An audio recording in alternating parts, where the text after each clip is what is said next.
Hello friendly friends, Alexis asked on Paint All the Minis, could someone walk me through thinning paints and what brush strokes are? Do they mean showing individual bristles or where the brush was?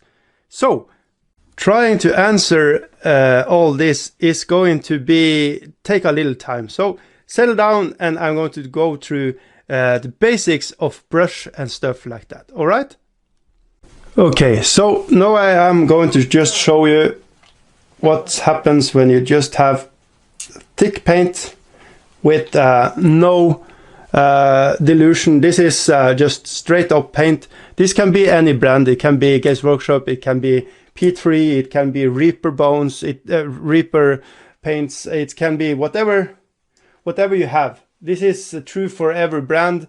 Some brands do not have this much thickness to them, but you can see here when you are, let's try to illustrate what happens when you are not thinning down the paints.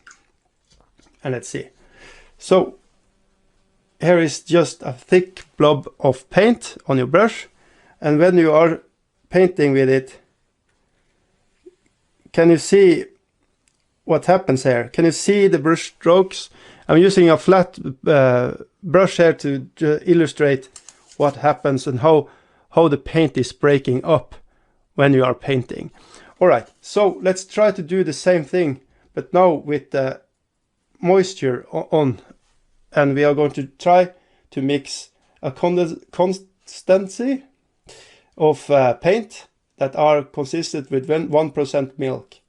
So you want it to be more flowy, so you are mixing in water into your mix. You can also use thinners and you can also use mediums to do this, but you can also use just regular water, tap water, and try to find where it's better, when it's flowing much better. It should be, you should see the paint come off like this. And can you see the difference here from the two? This is not diluted, and you're going to have like a fat body in the start, and it's going to dry up like more splotchy. When you're watering it out, you can see on here it's going to be more fluent. And when you are painting a miniature, this is night and day because of detail and stuff like that. Because this is thicker, it's going to hide a little details, and it's going to take a longer time to dry and stuff like that. Okay, acrylics is going to dry fast, but to thin them down, and instead of just having a big blob, you can go back on this and you can paint 2 times over the same point, and we'll have the same, like the same color, like you see here, the dark color. If you go one more time, like 2 thin coats, 3 thin coats, 5 thin coats, it's much better than 1 thick blob. So blobs like this. This is a little moist as it is. So, but that is the difference between them, and you can see the bristle strokes here, and it's easier to show you with a flat brush.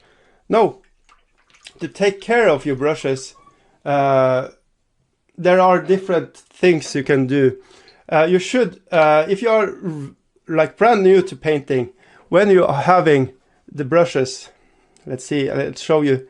Here is more a normal brush. What you want to have is paint not going behind this, because if the paint is going inside this one, it's going to start making the bristles of the brush more like a blob instead of a point. And you want to have a blob when you are painting with miniatures.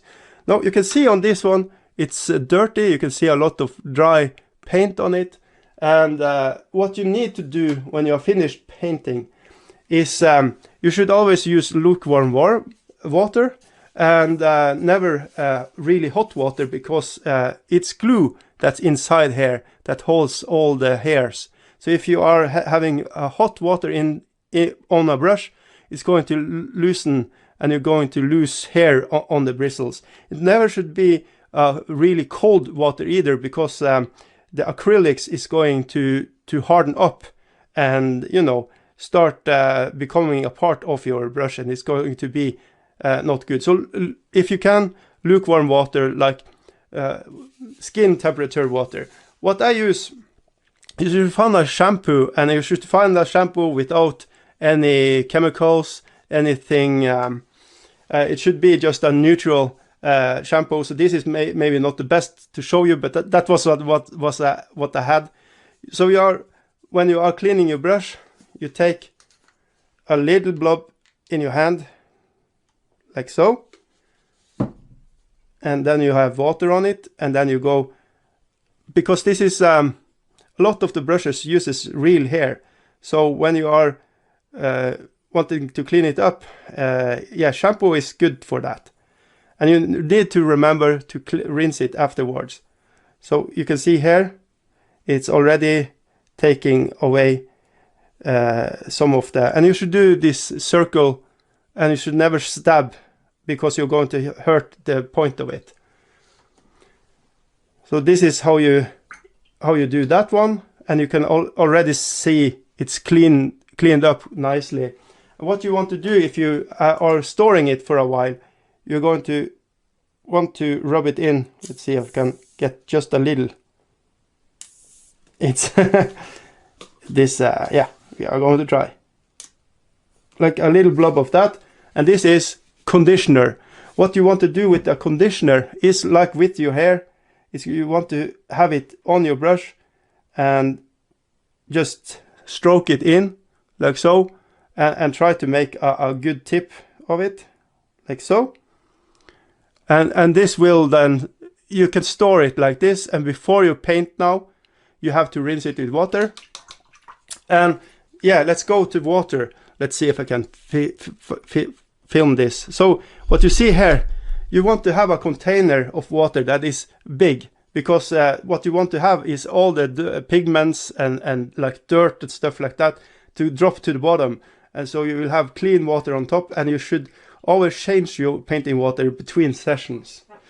All this will help preserve your brushes and keep them like pointed for a longer time. Now, you can also use, instead of what I just told you, you can use dishwasher soap, and this have the smell of apple flowers, but once more, I recommend you to don't have something with a lot of perfume smell on it, just because you won't have just the good stuff, not the particles. But there are stuff out there that calls brush cleaner. This is, I have used it for a long time.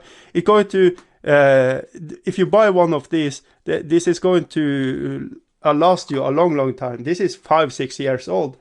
And this is essentially shampoo and conditioner in one. So you just have, you do a little circle movement in there, and then you do like so, and then it will super clean up your brush, and you will leave it with a good point, and you will leave this stored like this, and the brush will harden up, so you need to rinse it afterwards before you start painting.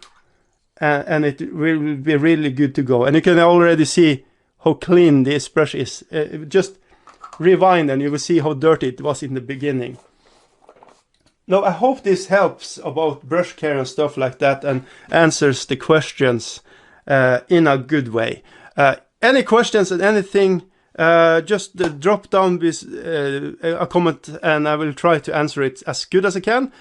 Hope this helped. Yeah, see you in the next one. Bye.